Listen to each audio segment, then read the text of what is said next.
Hello and welcome to the Restart Your Life podcast. I'm your host, Rich Fournier. You know, if you've ever felt like you're capable of more than the life that you're currently living, you're not alone. See, your life can change faster than you think it can when you fully understand how your mind actually works. See, most people aren't stuck because of a lack of information. They're stuck because of the patterns and the unconscious beliefs that are running below the surface. On this podcast, we're going to break down the science of human performance so that you can rewire old patterns, eliminate the beliefs that are holding you back, and you can start creating the results you know that you're capable of. So let's dive in. There is a version of you that already has what you want, right? They lead the business that you are building. They earn the income you are targeting. They operate with the consistency you are working towards. They show up in their relationships, their health, their craft at a level you can see clearly when you close your eyes and stop managing your expectation. See, that version of you, it's not fictional. It's not a fantasy. It's not a different person.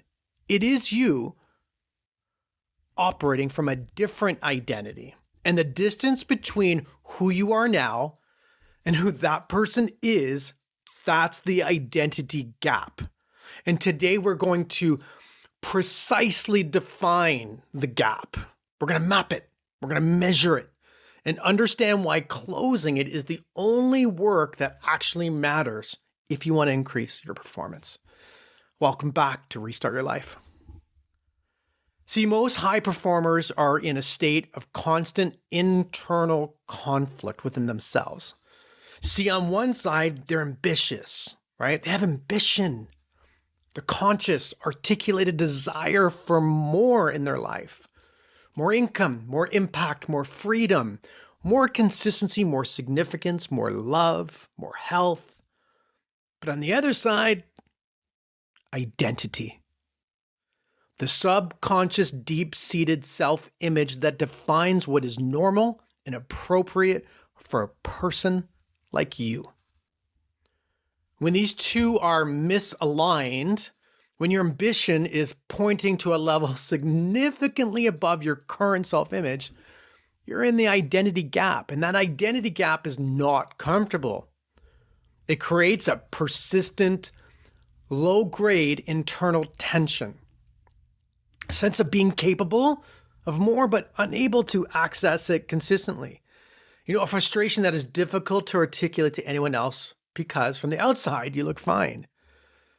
Right? The identity gap is why high performers feel like frauds. It's why they struggle with consistency. It's why they can perform brilliantly for a period and then seem to self-destruct right in front of you.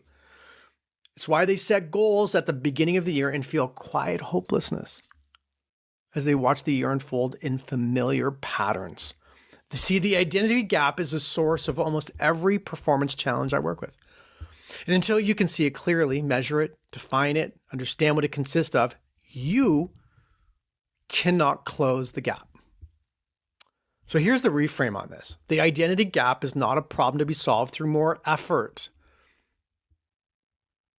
It's a gap to be closed through identity reconstruction that you choose.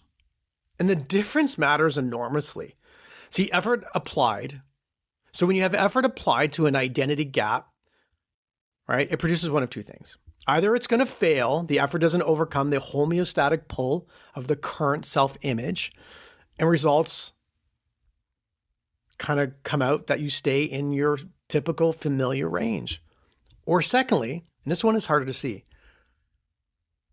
it succeeds temporarily. So more effort may succeed temporarily, producing results that immediately trigger the self-sabotage cycle we covered in episode 4. See, either way, effort alone does not close the identity gap. Effort amplifies the current identity.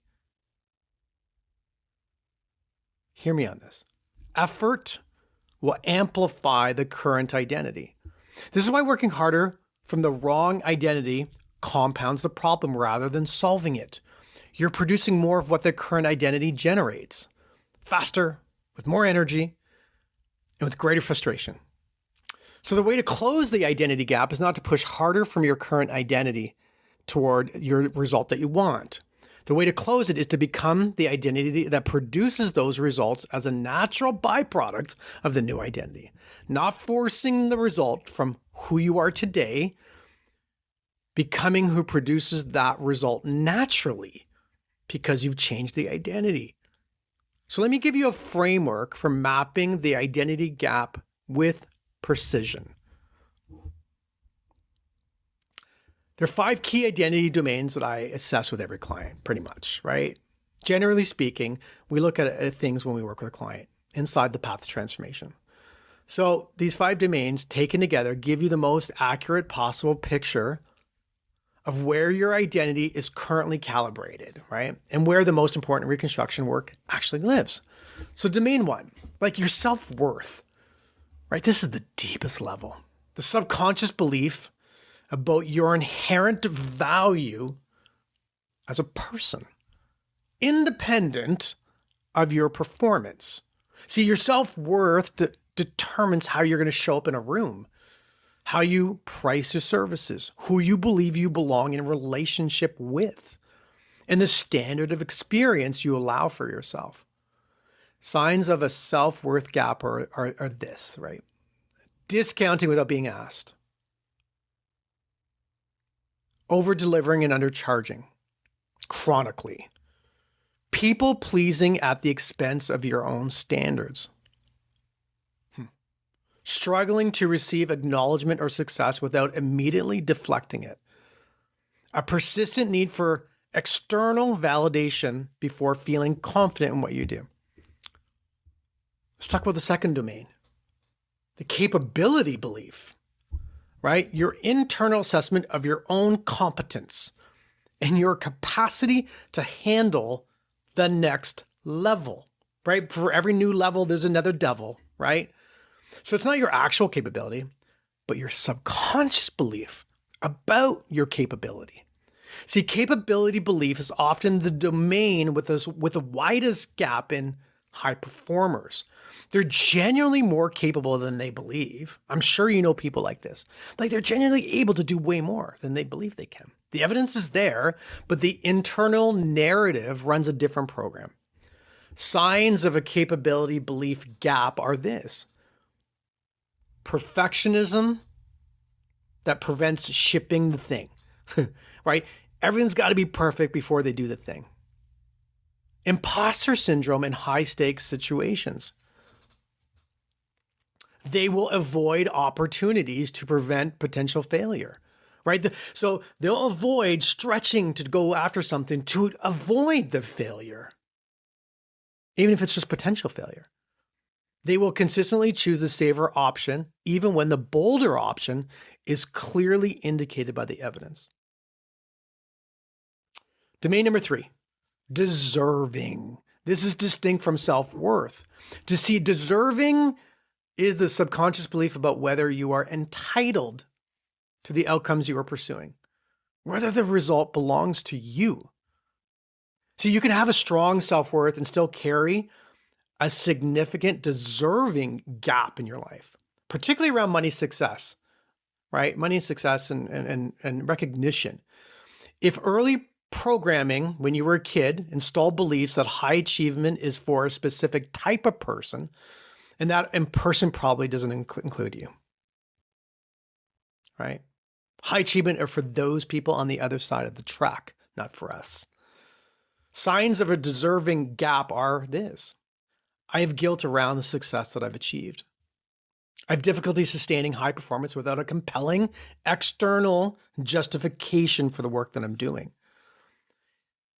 Maybe I have a sense that something will go wrong when things are going too well, right? I heard self-sabotaging there. Or I have an unconscious tendency to do self-level when results are exceeding my expectations. Domain number 4, permission, right? The subconscious belief about who is allowed to operate at the level you are pursuing.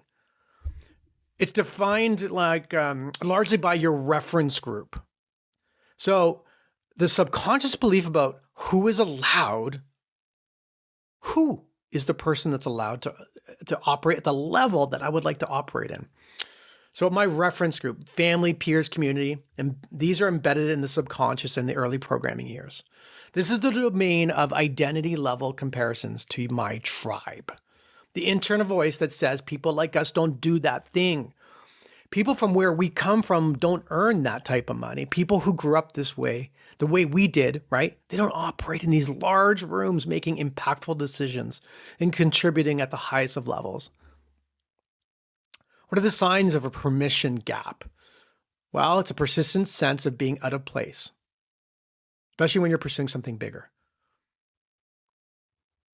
Another sign is the need for external validation before making bold moves. Like, do you always ask, is this a good idea? Is this a good idea? Another sign is consistently comparing yourself to your current peer group rather than your target peer group, right? Domain number 5, the resilience identity, right? So what is this? The subconscious belief about how you respond to difficulty, failure, and uncertainty. Not how you want to respond, but how you believe people like you respond. See, resilience identity determines your capacity to take intelligent risks, to pursue high stakes opportunities, and to recover with speed and forward momentum when things don't go as planned. Example, should I spend $2,000 on a new office space? Right? And if it doesn't work, can I recover?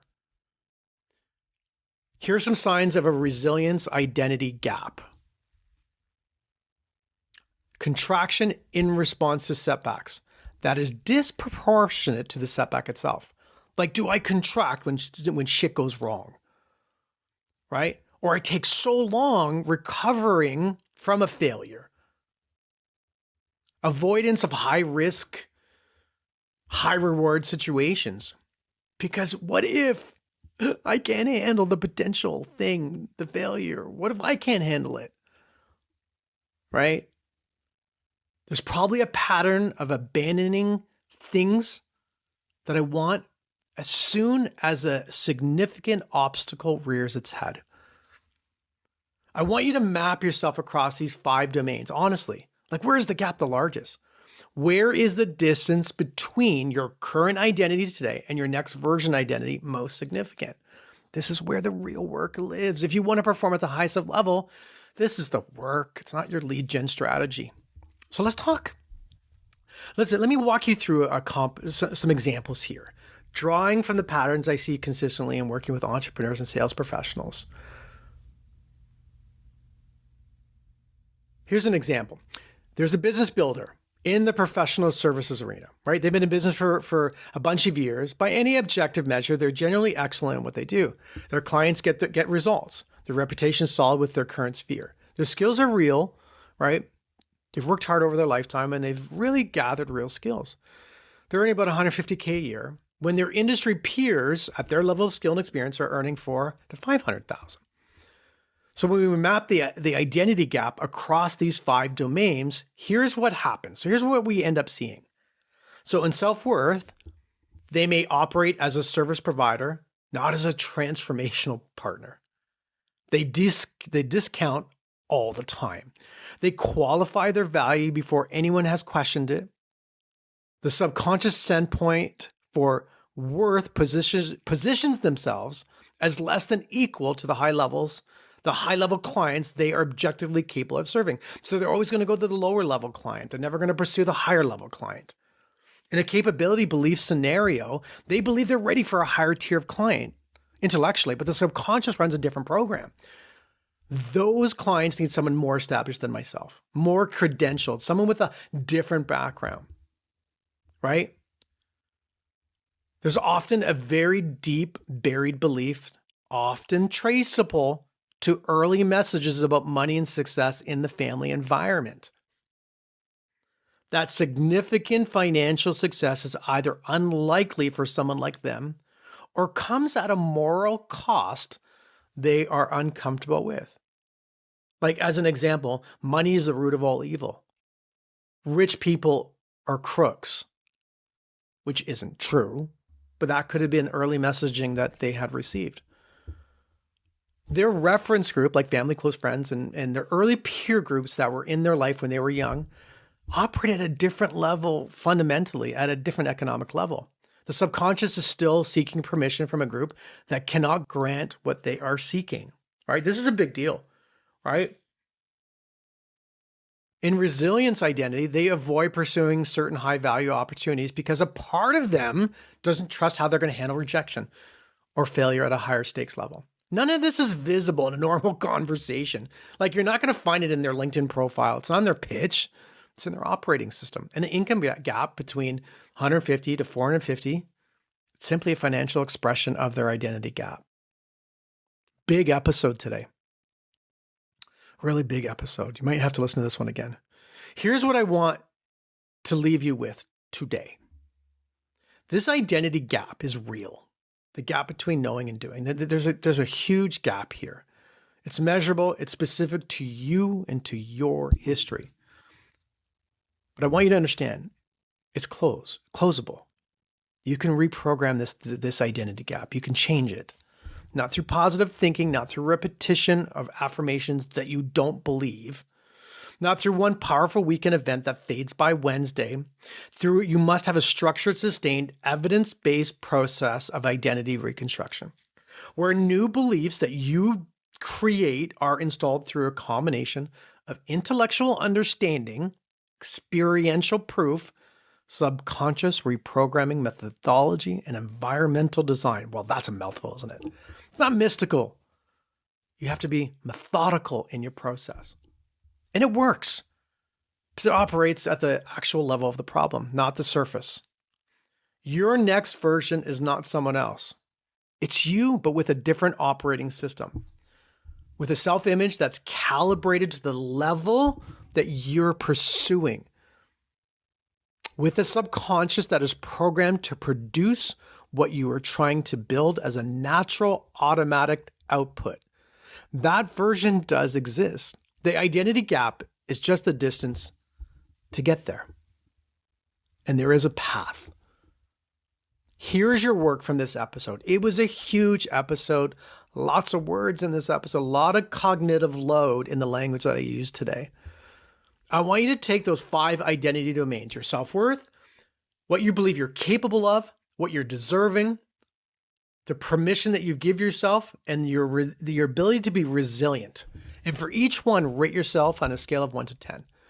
1 meaning my current program here is significantly misaligned with the level I'm pursuing.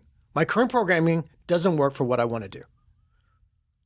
And 10 means my identity in this domain is fully consistent with who I need to be. Now, you got to be honest with yourself. This is not performance. It's not like, I'm not just doing it for shits and giggles. This is a real diagnosis. Really looking at myself or yourself and saying, where do I sit? And once you have your scores, look at the lowest numbers. They're not character flaws. They're not permanent limitations. They're very specific gaps. Look at the lowest numbers. These are specific gaps where the most important work lives. This is where you have to focus in for your transformation. If you want to take this assessment further and build a structured path to closing the gaps, I want to have a direct conversation with you. The Path of Transformation is a 6-month identity rewiring program. It's actually structured precisely around diagnosing and closing the identity gap in each of these areas. And it's producing real measurable transformation in the entrepreneurs and people who have gone through it and who are currently going through it.